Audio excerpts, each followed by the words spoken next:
It seems like today everybody feels they have a vote in a decision-making process. Agreed. Give me a simple example. So if I like orange and you prefer green, what happens if we average that out? Well, you mix it up and divide it in half, which means we both get brown. Mm-hmm. Well, that doesn't suit either of us, does it? No, the truth is, average suits nobody. Let's figure out what to do about it so we're not all stuck in ill-fitting brown suits. The Speakeasy Podcast, real talk about leadership and sanity in the creative industry. I'm Karen Steffel. And I'm Jen Estel. Managing creativity in business, we probably have an opinion on that. No prohibitions. Clearly, we have cocktails. You know what's not ill-fitting? This pineapple mango punch. It is a unique drink, that is for sure. Yeah, it's a summery rum drink that tastes above average, to be sure. What's in it? We've got some coconut rum, some pineapple coconut juice, mango juice, orange juice.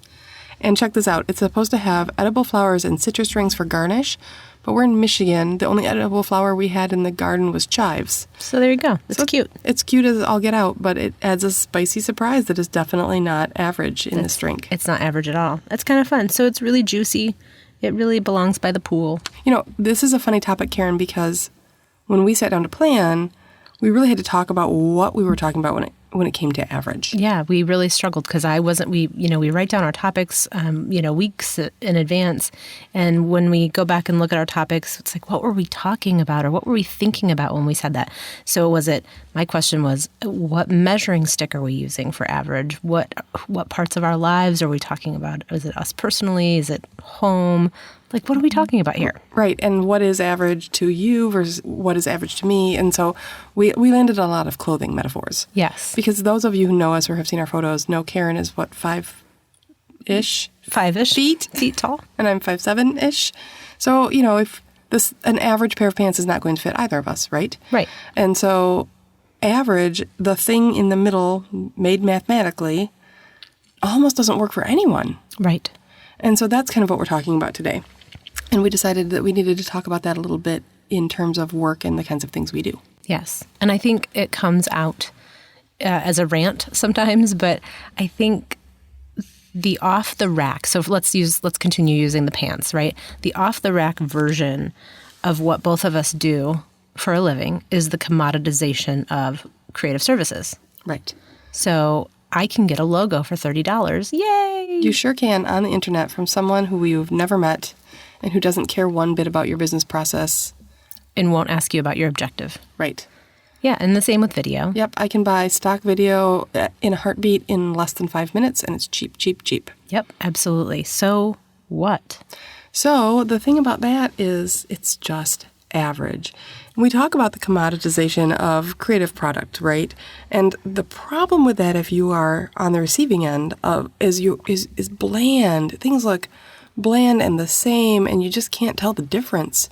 And you end up with the picture on your billboard next to the same stock picture on your competitor's billboard. So average, easy, the default answer, it just doesn't work. Yeah, absolutely. It ends up being kind of a one-size-fits-all, which we've already used as the pants metaphor. But like when it comes to marketing or video services, one-size-fits-all doesn't work. No, it doesn't. And I think culturally, we are changing considerably into the fact that most audiences want something that is meaningful to them, right? Yes. So it really goes two ways. It's number one, what is unique for your business and what presents your business in a unique and authentic light? And number two, what can you give to your audiences so that they can find a meaningful connection and not just feel like you're giving them generic, boring things to look at? Yeah, well, and that is not available off the shelf. Right. Absolutely.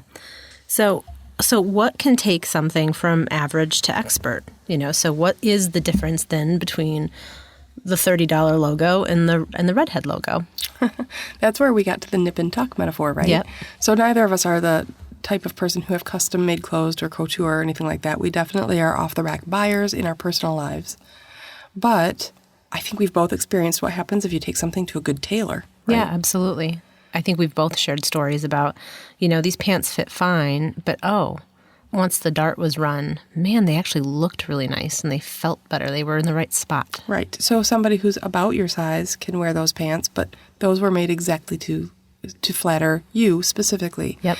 And the thing that happened to me once, which was literally an aha moment, and I was in my 20s, I had to go to a wedding, had a dress. I thought it needed to be taken in near the rib cage. And turns out the seamstress, she lifted it all up and took in above the shoulders, which I never would have guessed. Mm-hmm. And it changed everything. Yeah. And coming from a family where my mom did a lot of sewing and a lot of tailoring, I thought I knew what needed to happen, but I'm not a tailor. Right. You're not the expert. I'm not the expert. And she did it an entirely different way than I thought she was going to, and it was brilliant. Yeah, absolutely. All of a sudden it lifted it up and it put all the curves in the right spots rather than adding different curves in different spots. Right. And I think that that's just a good example of what happens when you hire someone to look at you. And it doesn't have to be expensive or a giant process. It's just an expert can often look at you and say, aha, this is what we can do. Absolutely. I think when you are an expert, you can look at something that's askew and recommend exactly what the approach is, right? That's your metaphor that's the example for your dress. But so too is true, for what both of us do for a living. So you may be able to look at something that I've produced and go, something's off, but I'm not sure how to take it to the next level. And it's like, oh, I see what you're feeling here. And then it's a nip and a tuck here and there. And then it's a more complete package. And that's just part of working with clients. That's part of that dialogue, right? And so the same is true with your process. Well, and it's funny that you say that, because what that means from the client standpoint, say I'm your client and I feel like something's wrong here, and I find this often, and I have these tendencies myself, is the want to tell you what should be done. Mm-hmm. I feel like something's off here. Can we maybe try a shot that shows more flowers? Whereas you would say, it's sound, let's tweak the something. Yeah. I don't even know the words. You tell me the words. Yeah. I mean, it's all balanced. So when you're the expert, you can reflect what your client's telling you for why they feel it's off, and then you can recommend a solution that addresses that direction as opposed to make it blue. Well, blue may not make it closer to what you want actually in the end of the day. And so I think the most savvy clients and the ones that have the best relationships with us understand that really, if they give us the feedback of something's off, then we can dig in underneath that and find out what the right solution is. Right, and that's part of why they're paying an expert. But also, you're probably faster at that than somebody who's not an expert. Absolutely. I can't tell you how many times I've sat across the table from a client, and many of our clients have internal video services where they do the internal video, but they rely on us to do their external facing pieces. And so I can't tell you how many times they'll look at us across the table and they're like, oh, well, we think, Tony can do this. And then we have to talk through the process of why he or she may or may not be able to do it. And so it's about whether they're using their resources wisely or if we can just do it really quickly for them. Yeah. Because it's very straightforward and simple. Well, and that quick idea reminds me of when I remember when I was very new in my career, and there were lots of things I didn't know. And way back in the day, Google wasn't quite as useful as it is now, right? Like, because it didn't exist. Right, because it wasn't there. But the point is that when you are unsure, you have a couple of choices. You can muddle through and figure it out and learn, or you can ask someone to help you, right? And in the asking someone to help you, that is asking an expert or someone with more experience than you. Sometimes that's YouTube, but more often than not, it's a mentor or someone who has done things before and can give you lots of tips. And I remember when I was young, having a hard time admitting when I didn't know something. So I would stay at work late, and I mean late, for hours and hours, trying to figure out a process, get it done the way it should be done, and then go back to work in the morning and be prepared. And I wouldn't bill those hours, and I wouldn't talk about those hours. It was just me trying to struggle to figure out how to get something right. Mm-hmm. It would have been a lot more efficient to go to the guy with 20 years of experience and say, I don't know how to get this right. What should I do? Yep. And then you may have also, you would have gotten to it faster. Maybe it wouldn't have, depending on that relationship, that mentor relationship, you for sure would have gotten to it faster, but it may not have been taught in a way that made sense. And sometimes it's that experience that's required to kind of muddle through it and figure it out and have your own aha moment. But we find consistently here that we can have interns poke around and figure it out on their own, but we will we give them a window of time. If you're struggling for more than half an hour, come get somebody. We really want them to poke around and figure it out and try things, but we really don't want them to waste time. So that's our rule, is 30 minutes. 30 minutes is a good rule. But I think this all relates to average because you want to get it right. So the difference is someone who is done before they start exploring the better option, or take something that is the commodity, or it's totally off the rack and it doesn't quite fit, but you wear it anyway, and thinks that's good enough. And I think that's where average suits nobody. If you're making products that are generally in the right genre, if you're making products that generally feel right, but they're not truly customized to the person who's going to use them, nothing else matters, really. Right. Well, and it's just a disservice to the client and really to their mission or objective. You're not holding their image or their reputation in their best light if you're not applying a custom solution for their unique needs. That's true. And this is not to say, in some ways this is a kind of a rambling conversation, but I find it interesting. This is not to say everything has to be the ultimate custom, perfected piece of whatever for your organization Sure. or your professional career. But looking at those things that really are important or foundational or very public-facing and seeing how you can make those suit you in a way that resonates really well, both internally and externally, that's the fun part, right? Yeah, absolutely. Well, I think sometimes average is a starting point. Average is a starting point. You're so smart. I think those are your words, but okay. I do think the average is a starting point. And then the exciting point, it's kind of like a brainstorm. You start your brainstorms, you start really digging into a problem, and your first solution is never the one.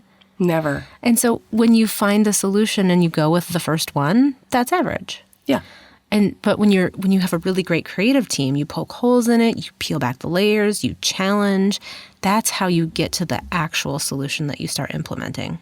That's a really good observation, and it's funny because you say that and it makes me think of algorithms, right? The internet is designed to give us the average, and it's designed to give us the most popular items first.